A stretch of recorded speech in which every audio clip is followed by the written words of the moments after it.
যদি আপনি মেয়ে হয়ে থাকেন, আমার বোন হন, আমার মা হন, আমার খালা মামি চাচি যেই হন, আপনাদের জন্য নবী সাল্লাল্লাহু আলাইহি ওয়াসাল্লাম বলেছেন 4টা মূলনীতি ফলো করতে হবে। কয়টা মূলনীতি? 4টা। সংক্ষেপে বলছি। 1, আপনার পোশাক এত আঁটোসাঁটো হবে না যাতে আপনার গায়ের কাঠামো বোঝা যায়। দেখাচ্ছি, এই যে আমার হাত কত মোটা কি দেখা যায়? বোঝা যাচ্ছে আমার হাত কত মোটা, আমার মাসল কত মোটা বোঝা যাচ্ছে? যদি আমি এরকম পোশাকটা পরতাম, বোঝা যায়? এটা নিষেধ। এটা আপনাকে নবী সাল্লাল্লাহু আলাইহি ওয়াসাল্লাম নিষেধ করেছেন, এরকম আঁটোসাঁটো পোশাক পরবে না।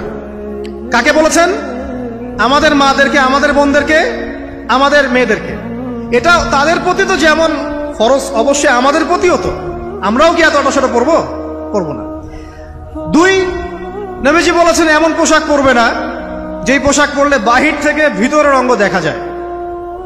আমার এই কাপড় দিয়ে কি ভিতরের গায়ের স্কিন দেখা যাচ্ছে? যদি এটা পাতলা হতো দেখা যেত না? ঢিলে ঢালাও যদি পোশাক হয় কিন্তু পাতলা হয় যে ভিতরটা দেখা যায়, এটাও হারাম। করা যাবে না মেয়েদের। বোরখাও যদি হয় একদম ঢিলে ঢালা বোরখা কিন্তু ভিতরের অঙ্গ দেখা যাচ্ছে, পরা যাবে? তাহলে এটা নবী সাল্লাল্লাহু আলাইহি ওয়াসাল্লামের দ্বিতীয় মূলনীতি দেয়া। 3 নাম্বার কি বললেন? 3 নাম্বার হচ্ছে কোন পুরুষ কোন মহিলার পোশাক পরতে পারবে না, কোন মহিলা কোন পুরুষের পোশাক পরতে পারবে না। আপনি কি ম্যাক্সি পরে ঘুরবেন?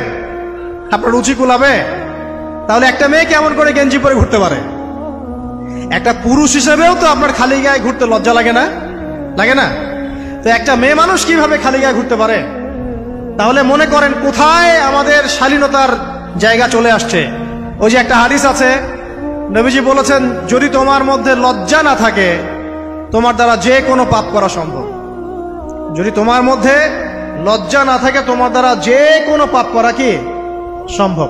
এটা 3 নাম্বার। 4 নাম্বার, যে অমুসলিম যারা, তাদের ধর্মীয় কৃষ্টি কালচারের সাথে সাদৃশ্য আছে এমন কোন পোশাক মুসলিমদের পরা যাবে না। আপনি ক্রুশের পোশাক পরতে পারবেন না। তো এই মূলনীতিগুলো ফলো করে আপনাকে চলতে হবে। আল্লাহ পাক তৌফিক এনায়েত করুন। আমিন।